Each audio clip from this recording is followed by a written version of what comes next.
¿Cómo están, querido grupo? Bueno, estudiando entonces y profundizando sobre la Torá. Muy bien, subimos varias clases hoy, dos clases, una clase de Parashat Shabua, se la recomiendo. Pusimos tesoros de la Perashá, está muy linda, es que son 5 ideas hermosas de la Perashá.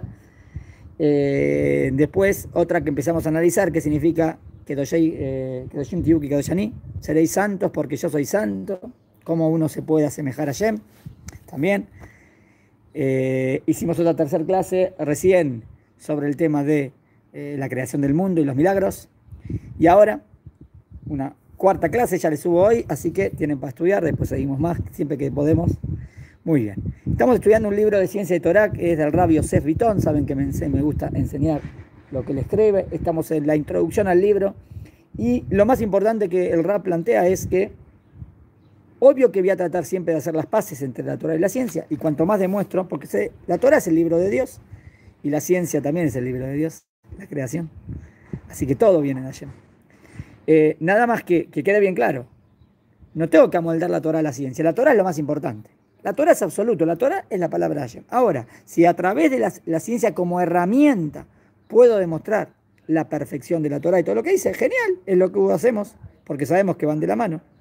Pero no voy a dejar nunca, o nunca voy a dudar de la Torah. Que quede bien claro. La Torah es la verdad. ¿Está claro? Muy bien. Vamos a ver lo que dice acá el Rab. A fin de evitar leer la Torah para que se adecúe a lo que queremos que diga, en lugar de lo que realmente declara. ¿Está bien? Yo no tengo que agarrar la Torah y decir, bueno, yo quiero ver cómo la Torah entra lo que a mí me parece que es. No tengo que moldear la Torah o hacer plastilina. La Torah es la perfección. Entonces, a fin de evitar leer la Torah para que se adecúe a lo que queremos que diga en lugar de lo que realmente declara, lo que primero se debe hacer es leer el texto bíblico con detenimiento. A ese es el título que le puse. Hay que leer el texto bíblico, hay que leer la Torá, hay que leer el Tanaj con detenimiento. Como dijimos, cada palabra de ahí es un tesoro. Solo tras este ejercicio se podrá encontrar formas en las que la nueva información científica pueda elucidar aún más lo que la Torá señala. Solo cuando leí de manera precisa la Torá ¿está bien?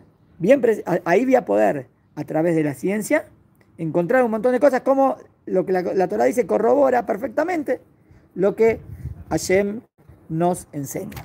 Un segundito que veo. Está bien. Solo tras este ejercicio se podrá encontrar formas en las que la nueva información científica pueda elucidar aún más lo que la Torá señala. Además, una lectura detenida con frecuencia demuestra que más de un par de conflictos aparentes entre la ciencia y la Torá se deben a una mala comprensión del texto. Muchas veces pasa que al no leer de manera precisa o de una lectura rápida, pero esto contradice lo que dice acá la ciencia, o la Torá se contradice. Lo leíste rápido, ni prestaste atención. Presta atención a lo que dice acá. ¡Wow! Es verdad. Y pediste lo que es verdad. Y la ciencia dice, es verdad, va bien. Entonces, por ejemplo, como dijimos, la creación que al principio empieza desde el agua, ¿no? En el quinto día aparecen las aves y los peces del agua, después los mamíferos de la tierra. También la ciencia nos va a hablar después que al principio la vida nace desde el agua. Bueno, lee con precisión, presta atención a lo que estás leyendo.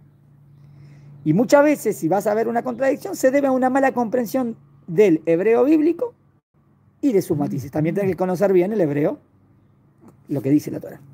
El lector también debe saber que este estudio de los primeros 3 versículos de la Torá no contiene ningún material esotérico. Acá el Rabbi Yosef Bitton quiere decir bien claramente, no vengo a traer explicaciones esotéricas, que esto es simbólico de esto, y esto representa esto, y las facetas de la Sefirot. No es mi objetivo, esto no es un libro de Cábala, es un libro Ciencia y Torá. Yo quiero demostrar el pshat, la verdadera intención del versículo, y lo que viene a decir. No voy a ir con ideas esotéricas, sino lo más fiel al texto. Perfecto. Un análisis místico de la creación, es decir, el modo en que el Creador llevó todo a la existencia y otros conceptos místicos muy profundos van más allá del alcance de este humilde libro. No es la intención de este libro. ¿Está claro? Hay muchos libros que hablan de eso, de Cábala, como pusimos antes en el shibur anterior, que le pusimos el título de Cábala, pero se dieron cuenta que quiero decir Cábala, pero profundizar y entendiéndola bien, no esos divagues que hoy en día se enseñan en todos lados. Divagues porque la gente dice cosas que no tienen ningún sentido a veces y hay que ver la lógica y la verdad que hay detrás de todo eso. Por eso, acá en este objetivo, en este libro, el Rab escribe bien, no tengo ninguna intención de entrar en temas místicos, que son re profundos y genial, pero bien entendidos, pero no es el objetivo de este libro. Aquellos secretos ocultos de la Torá, aun cuando uno piensa que los conoce, de paso el Rab tiró una patadita, a ver si la entienden. Aquellos secretos ocultos de la Torá, aun cuando uno piensa que los conoce, aun cuando uno piensa que los conoce, hay que ver si los conoce o no, de verdad, no deben exponerse por escrito. Si estarían expuestos por escrito, entonces no sería Kabbalah. ¿Por qué? De acuerdo con nuestros sabios, estos deben transmitirse en forma oral, prohibido que sean en forma escrita. O sea, si es verdadera Kabbalah y verdadera mística judía de la verdad de Dios y cómo Dios maneja el mundo, tiene que ser de manera oral y privada de un maestro hacia el limitado público ¿de cuánto? ¿De cuántos? De un alumno. Esto es alajá, ¿eh? Esto es alajá. Si es la verdad, y si es un tema místico, se dice con insinuaciones, de manera no literal y de maestro a alumno. Entonces, si la clase tiene varios, yo ya entiendo que eso no es Kabbalah verdadera. O son conceptos lindos, simpáticos. Está bien, pero no estoy entrando. ¿Está bien? Muy bien. Este trabajo está destinado para el lector que desea comprender qué significa este breve texto bíblico a nivel superficial cuando las palabras se contemplan desde la mirada de los sabios del Talmud. O sea, ¿qué quiere decir Bereshit en el principio? Bará, creó los cielos y la tierra y creó la luz. Todo, cada palabra, pero bien. Desde la mirada de los sabios del Talmud. No nos vamos a apartar de la Torah oral. Desde la mirada de los Jajamim y de los comentaristas bíblicos clásicos. En especial aquellos rabinos con peripecia en gramática hebrea. El Rab le quiere explicar más el libro y explicar los pesukim de la Torah y a través de la luz de los Jajamim y especialmente los Jajamim que entienden muy bien gramática. Porque hay que ser exacto lo que quiere decir la palabra para entender lo que la palabra quiere decir. A fin de comprender adecuadamente estos versículos, hay que situarse en el contexto de la historia de la creación en su totalidad, el contexto de cuando viene la creación. Es por ello que este libro también abordará los hechos que ocurrieron en el segundo, tercero, cuarto día de la creación. O sea, dijo el Rab que va a hablar de los primeros 3 versículos. ¿Solamente? No, obvio que se va a meter en todo el capítulo 1 de la creación, o segundo día, tercer día, cuarto día, porque lo que dice ahí en los primeros versículos tienen que ver con lo que va a decir después, en los otros días. Por eso va a tener que también analizar los otros días de la creación. Y explorará la pregunta sobre qué fue exactamente lo que se creó en esos días. ¿Qué se creó exactamente en el primer día? ¿Qué se creó exactamente en el segundo? ¿Qué se creó en el tercero? ¿Qué se creó en el cuarto? ¿Qué se creó en el quinto y en el sexto? ¿Y en el séptimo? No, séptimo no se creó, Shabbat. Muy bien. En general, ¿qué decimos? Primer día, la luz y la oscuridad, ¿no? Segundo día, dividió aguas de arriba, aguas de abajo. Tercer día, la tierra seca y la vegetación. Cuarto día, el sol, la luna y las estrellas. Quinto día, las aves y los peces. Sexto día, los animales y el ser humano.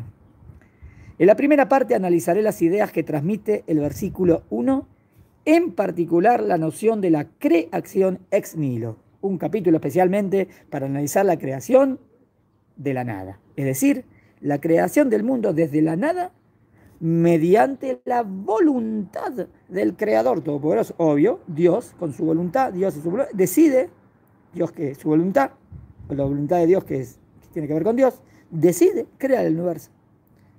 La voluntad del Creador Todopoderoso.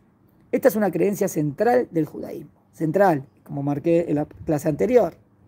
Reflexionaremos acerca de cuán capaces somos de comprender la idea de la creación. También hay que ver, ¿somos capaces o no capaces de entender lo que es la creación? un acto que ningún hombre ha presenciado. Es verdad, para presenciarlo tenías que existir y todavía no existías. Entonces ningún hombre vio la creación de la nada. Y sobre los límites de nuestra imaginación, porque el intelecto está limitado para entenderlo, e inclusive con la imaginación, que es otra herramienta que tenemos, no podemos comprenderlo. También exploraremos la repercusión que el acto de la creación pudo haber tenido sobre la edad que hoy en día se le atribuye al cosmos. Hoy en día hablan de que el cosmos tiene 15.000 millones de años. La Torá nos habla de 6.000. Habría que analizar el tema de la creación y vamos a ver si, entendiendo un poco más eso que se habla de la creación, lo que se puede entender o lo que no, o sabiendo el límite de nuestro entendimiento, pudo haber tenido, a lo mejor eso tiene la repercusión que el acto de la creación pudo haber tenido sobre la edad que hoy en día se piensa que tiene el cosmos. A lo mejor ese punto vas a entender por qué hoy en día se habla de 15.000 millones. El lector también descubrirá en el tercer capítulo que solo cuando la primera palabra, Bereshit, se traduce correctamente, la Torá transmite el concepto de creación ex nihilo, sin ambigüedades. O sea, si no traduzco exactamente la palabra Bereshit, alguno podría decir, ¿y quién te dice que no? Para. Hay que traducir exacto qué significa la palabra, y si vas a entender la palabra exacta, vas a entender que aquí es clarísimo que Dios creó todo de la nada. El versículo 2 para mí resultó ser el más sorprendente, interesante. O sea, no pensó que el más sorprendente iba a ser el 1, pero para el Rapitón fue más sorprendente el Pasuk 2. Y fascinante de la historia de la creación. ¿Por qué? ¿Por qué es tan fascinante el versículo 2? Debo reconocer que solo pude comprender su significado mientras escribía el libro. O sea, a medida que iba escribiendo el libro, iba profundizando más, iba escribiendo lo que descubría, se dio cuenta que este Pasuk 2, lo que lo pasamos así rápidamente, es mucho más profundo de lo que parece. Y no antes. A menudo, este versículo es pasado por alto o salteado del todo a la hora de parafrasear el relato de la creación. Para muchos comentaristas bíblicos y estudiosos, quizás debido a las numerosas y radicalmente distintas traducciones, van a ver, increíble, el versículo 2 es el que más traducciones diferentes tiene. Debido a eso, el versículo 2 fue juzgado de manera injusta, como un paréntesis innecesario o superfluo entre el sublime versículo 1 y el renombrado versículo 3. En el 1 es la creación de los cielos y la tierra. En el 3, y dijo que sea la luz. Pero en el 2 dice, y la tierra estaba, ¿y cómo estaba? Tohu Babou. ¿Qué es Tohu Babou? Se traduce como caos, pero no es caos, Dios no hace caos. El Hoshech al Peneteón, la oscuridad flotaba, ¿en dónde? El abismo. ¿Qué es abismo? Abismo no es una palabra judía, ¿entienden? Por eso, parecía como que era algo pasajero, pero no, hay que entender lo que dice ahí. Después de leer cualquier traducción estándar, uno no puede evitar sentir que este versículo, por lo menos, es confuso. Por lo menos. Caos, un término teológico griego, no es judío. Abismo, un concepto mitológico. ¿Cómo entra la palabra abismo en la Torá? Que no tiene nada que ver con la Torá. O sea, ¿cómo entra la traducción abismo? Que está mal traducido. Y en especial, el Espíritu de Dios. El Espíritu, Ruach Elohim, pero dice Ruach Elohim. Pero traducir Espíritu de Dios. Una idea con una connotación doctrinaria de una doctrina, de un dogma, ajena completamente al judaísmo. ¿Saben de quién estamos hablando, no? Del cristianismo. El Espíritu de Dios. Dios no tiene algo como el ser humano, ¿entienden? Que tiene muy poco sentido en un contexto judío tradicional. Si vos conocés el judaísmo tradicional y como la Torá te enseña de quién es Dios, que Dios es único, que no tiene cuerpo ni forma, que no se puede dar aspectos a Dios, sabés que esa traducción como que está yendo en contra de la Torá escrita y la Torá oral, neto. El problema es que estás traduciendo mal, ese es el problema. O es a propósito, porque quieren meter otra idea. En este trabajo analizamos este versículo palabra por palabra e intentamos dilucidar su significado. ¿Cómo puedo entender de verdad el significado del versículo? Con la ayuda de otros textos bíblicos. Acuérdense, el mejor diccionario de la Biblia es la Biblia misma, el mismo Tanaj. En particular el Salmo 104. Dijimos que muchos versículos cerrados se entienden con los Teilim de David Amelech. con los salmos. Los salmos son muy profundos para entender la Torá. Y la invaluable opinión de los sabios, y lo que los jajamim nos explican, que aunque parezca mentira, no siempre fue tomada en cuenta. Porque, miren, por la mayoría de las traducciones convencionales. Parece mentira, ¿no? Porque si es una traducción convencional, es la traducción clásica, obvio que tuvo en cuenta lo que los jajamim dicen, ¿no? Es lo que dice el Rab, y se sorprende. ¡Wow! ¿Cómo puede ser? Quizás son traducciones clásicas o convencionales y no prestaron atención, porque si es Torah escrita, Torah oral, tienen que prestar atención a lo que los jajamim dicen. Y es como que se le fue de las manos, o como que se metieron las malas traducciones. Y no fueron, aunque parezca mentira, no siempre fue tomada en cuenta por la mayoría, o sea, a los sabios, ¿no? De las traducciones convencionales. Tremendo, ¿no? Bien profundo, como siempre. Muy bien, siempre lo recomiendo el libro. Acá tiene el libro, se lo recomiendo. Se puede adquirir en internet para que es un placer y es un estudio profundo. Muy bien, seguiremos estudiando. Ahí les mando el link. Siempre que les mando el link, ¿eh? Bueno, saludos a todos.